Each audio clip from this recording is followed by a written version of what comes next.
आपके बड़े अच्छे दोस्त फैसल वाडा साहब, आपने बहुत अच्छा अजीम शान वेलकम दिया वज़ीर आला सुहेल आफरीदी को, लेकिन उनका व्यू आपके इस वेलकम के बारे में कोई बहुत अच्छा नहीं है। क्या वजह है?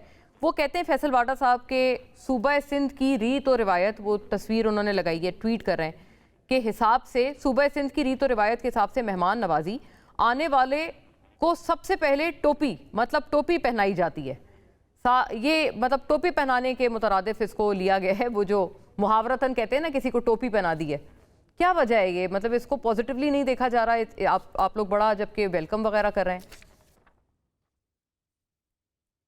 मुना बड़ा सख्त मिसाल है पश्तो में, मैं वो नेशनल मीडिया पे नहीं कहना चाह रहा हूँ। सवाल ये कि जिसको आप टोपी समझ ले, जिसको आप इज्जत समझ ले, तो टोपी है, नहीं तो कुछ और है। और टोपी तो हमने फैसल वाडा साहब को हमने भी पहनाया था, 4 वोट हमने भी उनके 17 वोट के साथ हमने इसको दिए थे सेनेटर बनाने के लिए। तो उस टोपी को जो मतलब वो समझ ले, जो कर ले, वो उसकी अपनी मर्जी है। दूसरी बात ये कि जो पहले सेगमेंट पे आपने शिजरा साहिबा से बात की है, उस पर 2 मिनट में आपसे बात करूंगा। जरूर जरूर। ये 2024 में हम बैठे हुए हैं, जदीद तरीन दुनिया में बैठे हुए हैं। और ये जो डॉक्टर साहिबा बता रहे थे कि वो दरख्तों के हवाले से जो जहरीला वगैरह है, उसकी कोई रिपोर्ट हम न्यूज को बता सकती है? ये उन्होंने ये ऐसा तो नहीं है कि आपने मजदूर को बोले यहाँ से लेके वहां तक सारे दरख्त काट तो फलाना है, और जारी बात है मजदूर फिर अपने हिसाब से काटेगा, या कोई डॉक्टर मौजूद है, कोई एक्सपर्ट मौजूद है। मतलब इस्लामाबाद जैसा शहर है भी, और तुर्बत की बातें नहीं कर रहा हूँ, कैपिटल है, वहां पे आप किसी को कुलाड़ी हाथ में दे दे, उसने दे मार 4.5 सारे दरख्तों को काट दिए, वो कहते हैं ना चने के साथ जो। तो ये जदीद। और फिर बात ये है कि डॉक्टर साहब इंक्वायरी करा लेंगे, गलती वो मजदूर पाएगा या ऑफिसर पाएगा, दरख्त तो वापस नहीं आ सकते। फिर क्या होगा? फिर क्या हो, ये केस आईनी अदालत को चला जाएगा, फिर आईनी अदालत फिर फैसला दे देगा आपको। तो आईनी अदालत तो आपको अच्छा लगता है ना? ऐसे तो ना बोले ना कादिर साहब, आईनी अदालत तो आप लोगों ने ही कायम की है। मैं तो गलत तो बोला ही नहीं है, मैं तो गलत बोला ही नहीं है। मैंने कहा आईनी अदालत को भेज दो, जल्दी फैसला दे देगा, मैं तो ये कह रहा हूँ। तो सवाल ये है कि आप ये सारी चीजें, जब पाड़ की कटाई मजदूर को कुलाड़ी हाथ में देने से पहले आपका बकायदा जो आपके पास टेस्ट और लेबॉर्ट्री है, जो भी वो सबूत होना चाहिए, जदीद दौर है। और फिर आपके एक्सपर्ट की टीम उसके साथ होनी चाहिए, फिर बताना चाहिए कि फलान दरख्त काटना है, फलान नहीं काटना है। उन्होंने कहा ना, वैसे कादिर साहब वो कह रही है ना कि अभी तो बिल्कुल इब्तिदाई मीटिंग हुई है मुसद्दिक मलिक साहब ने जो की है, वो कहते हैं अभी इसके बाद अभी सिर्फ रिपोर्ट्स लिए, इंक्वायरी का भी ऐलान होगा। आपको यकीन नहीं है इंक्वायरी? मेरा रोना है, फायदा क्या है? फिर उस रिपोर्ट का आने के बाद फायदा क्या है? एक बंदा मर जाता है। मेरे छोटा बच्चा जो बहुत ही छोटा था, वो जब किसी बर्तन के सामने गुजरता था तो बोले इसको उठाओ नहीं तो बच्चा तोड़ देगा। अक्सर घर वाले आवाज लगाते थे ये बर्तन उठाओ, ये गिलास उठाओ, तो वो जब किसी बर्तन के सामने गुजरता तो खुद ही कहता था ये उठाओ नहीं तो बच्चा तोड़ देगा। तो बाबा ये तो आपको पहले सोचना चाहिए। रिपोर्ट आने के बाद फिर मजदूर को कसूरवार दे देगा, और मजदूर बेचारा खतरा का, अफसर भी बच जाएगा, सीडीए भी बच जाएगा, सब बच जाएगा। डॉक्टर शहजरा, इसका जवाब अगर उनको पहले करना चाहिए। ये काफी शार्प क्रिटिसिज्म है कि क्या फायदा आप जब सब कुछ हो गया, और वो ये भी मानने को कादिर साहब तैयार नहीं है कि आपकी मतलब अननोइंगली, आपको बगैर आपके दानिश में हुए ये सारा कुछ हुआ है।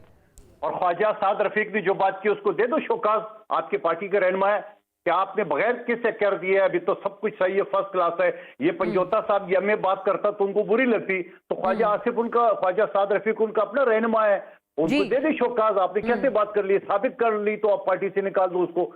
ये सारी बातें बच्चों वाली बातें हैं। पूछ लेते हैं, जवाब उनका हक है कादिर साहब। आपने जी शहजरा साहिबा। देखिए अमुना, एक तो बात यह है कि CDA comes under the ministry of interior, और इसीलिए मिनिस्टर इंटीरियर भी आज की जो वो इन्वेस्टिगेशन उसमें शामिल थे, और सीडीए के चेयरमैन भी शामिल थे, तमाम लोग उसमें शामिल थे, उनसे ये फीडबैक लिया जा रहा है।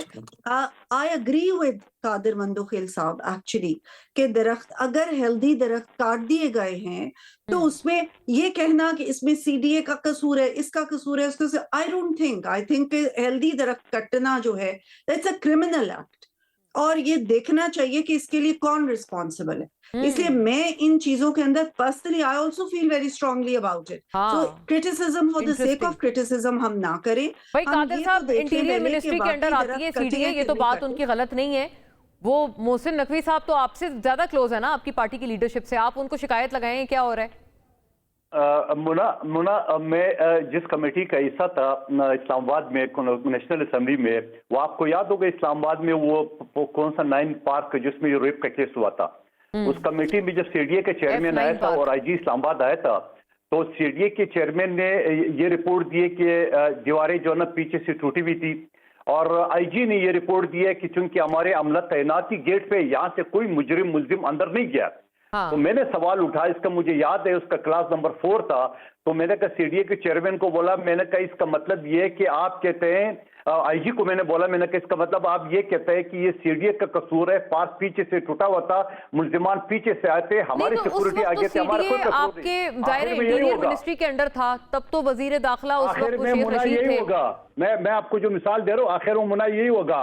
शहरजा साहिबा बोलेगी मेरी मिनिस्ट्री की अफसरान ने रिपोर्ट दे दी है, फिर सीडीए बोलेगी हमने तो मजदूर लगा दिए है, मोहसन साहब ये कहेगा कि नहीं जी वो हमने तो पुलिस तैनात कर दी, आखिर में फंसेगा क्या, मुद्दा आएगा मजदूर के ऊपर, फिर मजदूर को ढूंढते रहो। इंटरेस्टिंग, सही हुआ।